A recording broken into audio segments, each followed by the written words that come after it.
हे guys good morning. तर कालचा डे इतका हेक्टिक होता. आज तर इच्छाच नव्हती होत जायची, बट नाही यार, आता रेग्युलर जायचं आहे आपल्याला. सो आज मी उठले लवकर. बट आज होता सॅटरडे, तर मी पूर्ण दिवस ह्याच होपवर होती, की उद्या संडे आहे, आपण झोप पण कव्हर करूयात आणि उरले-सुरले जे काही कामं असेल ते सुद्धा कव्हर करूयात. बट तुम्हाला सांगू का गाईज, मला एक गोष्टीवर खूप असं प्राउड फील होतं स्वतःवर, की मी खूप गोष्टींना मॅनेज करणं शिकलेली आहे. लाइक आधी मला खूप असं फ्रस्ट्रेशन आणि खूप चिड वगैरे व्हायची. आता पण करते मी चिड बट त्या लेव्हलपर्यंत आणि असं एक्स्पेक्टेशन धरून, की कोणी आपल्याला हेल्प करेल आणि त्या सिच्युएशनमधनं बाहेर काढेल.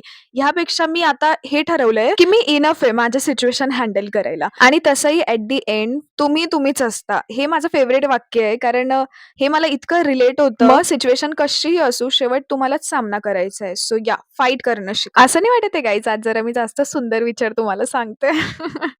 असं नाहीये ॲक्चुअली आज संडे आणि मी एकदम निवांत बसली व्हॉईस ओव्हर द्यायला. सो मला सुचतंय अच्छा, तर कॉलेजला गेल्यानंतर मी लेक्चर्स केले. त्यानंतर मध्ये बोर होत होतं. सो मी माझ्या फ्रेंड्ससोबत लुडो खेळत होती आणि गेस व्हॉट? मीच जिंकलेले. तर त्यानंतर ब्रेक झालेला. मग आम्ही कॅन्टीनला गेलेलो. कारण मी टिफिन आणला नव्हता. उशीर झाला होता. फक्त नाश्ता वगैरे करून आले होते. त्यानंतर प्रॅक्टिकलचा टाईम झाला होता. मी प्रॅक्टिकल करत होते आणि खूप लेंदी होतं हे, उशीर झालेला. पण मला लेक्चर्सपेक्षा प्रॅक्टिकल आवडतं कारण यामध्ये खूप ॲक्टिव्ह राहण्यासारखी कामं असतात. उभं राहून हे करा, ते करा.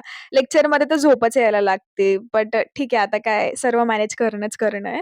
त्यानंतर ना माझी फ्रेंड मला बोललेली, की "झुडिओला सेल चाललेला आहे, आपण बघून यायचं का?" तर माझी तर काही इच्छा नव्हती. बट ठीक आहे, आम्ही नंतर डिसिजन घेतला, की जाऊनच येऊयात रिग्रेट करण्यापेक्षा नंतर. सो आम्ही गेलेलो तिकडे, बघितलेलं खूप काही, बट इतकं काही आवडलं नाही. सो फक्त आम्ही फेरफटका मारून निघून आलेलो घरी. मग घरी आल्यावर जेवण वगैरे मी पहिलं केलं कारण मला खूप भूक लागली होती.